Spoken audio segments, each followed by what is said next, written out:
tracas juridiques ne sont pas les seules barrières à surmonter. Le cuisinier David Faure en a fait l'expérience.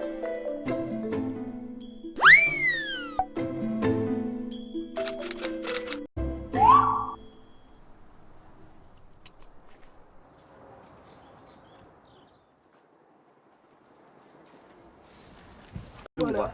Allez, un petit coup de Mizuna rouge. Tu vois, il est beau là. Là aussi, c'est une première récolte. Donc la feuille est vachement tendre. Elle n'a pas encore son goût piquant. Mais à la deuxième récolte, là aussi, le côté piquant va être beaucoup plus prononcé. Le côté moutarde. Ouais, ça pique assez pour moi. Là. Voilà. Le chef trouve souvent l'inspiration chez son maraîcher, sur les hauteurs de Nice. Bon, on va être bon là, c'est bon. Moi, ce que j'aime dans la cuisine, même si c'est pas la gastronomie, dans la cuisine en général, c'est à travers un plat, une assiette, une réalisation, une conception, un mode de réflexion. C'est passer des émotions, rappeler des souvenirs, retranscrire une histoire.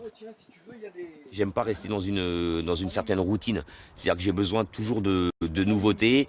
Et puis, dès que je commence à maîtriser cette nouveauté ou qu'elle commence à être connue, il faut que je passe à autre chose, sinon je m'ennuie et j'ai pas envie de m'ennuyer. Ouais, c'est bon ça. Pas étonnant qu'en 2013, l'enfant terrible de la gastronomie décide de mettre à sa carte un menu consacré aux insectes. Quand on fait torréfier le verre de farine comme ça tout doucement, alors faut pas pousser trop en chaleur parce que sinon ça devient amer, c'est pas bon. Mais on retrouve le goût de la carapace de la crevette qu'on fait griller au barbecue. Je me dis, tiens, si on faisait une entrée à base de crevettes crues, pour que visuellement le consommateur, le convive, il voit du cru, mais que quand il le met en bouche, il ait le goût de cuit et de grille. Donc les tests sont partis là-dessus, mais l'idée, voilà, c'est ça, c'est de tromper le consommateur. Tu vois du cru et tu vas avoir un goût cuit.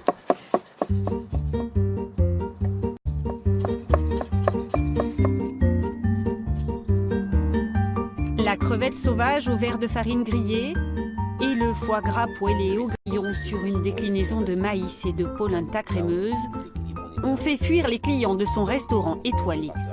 En 2016, l'Aphrodite a dû fermer ses portes.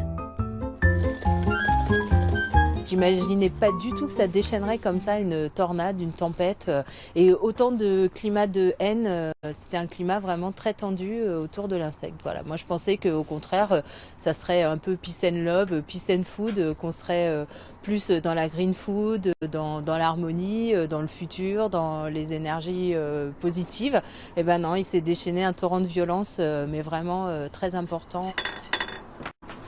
Aujourd'hui, la consommation d'insectes commence à être de plus en plus médiatisée. Il y a pas mal de chefs qui commencent à s'y frotter. Mais en 2013, on n'en parlait pas. C'était pas un sujet tabou, mais presque. Et puis surtout, ça affleurait l'esprit de personne que ce mode de consommation allait arriver à un moment donné. Le temps peu à peu fait son œuvre. Et si la solution venait des enfants ? Voilà, c'est la fin de cette émission. J'espère qu'elle vous aura mis en appétit. Vous pouvez la retrouver sur notre site internet aura.france3.fr. J'aurai le plaisir de vous retrouver en février pour un nouveau numéro d'Enquête de région.